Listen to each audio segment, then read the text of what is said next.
મને ખુશી છે કે હું તારી મદદ કરી શક્યો, પણ મારા પગે હવે જવાબ આપી દીધો છે. હવે તો કદાચ સવારે જ અહીંથી નીકળી શકીશ, જ્યારે મારો દુખાવો મટી જશે. ત્યાં જ પેલું ઈંડું એકદમ હલવા લાગ્યું અને ફૂટી ગયું.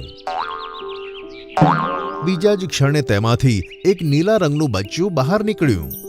જોત જોતામાં તે બચ્ચું પોતાની મમ્મીના આકાર જેવું થઈ ગયું અને ઉડવા લાગ્યું.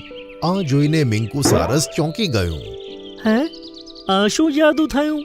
તું તો હમણાં જ જન્મ્યું છે, એકદમથી મોટું થઈ ગયું અને ઉડવા પણ લાગ્યું. આ બધું કેવી રીતે થયું? હવે તમને અહીંથી ચાલીને જવાની જરૂર નહીં પડે.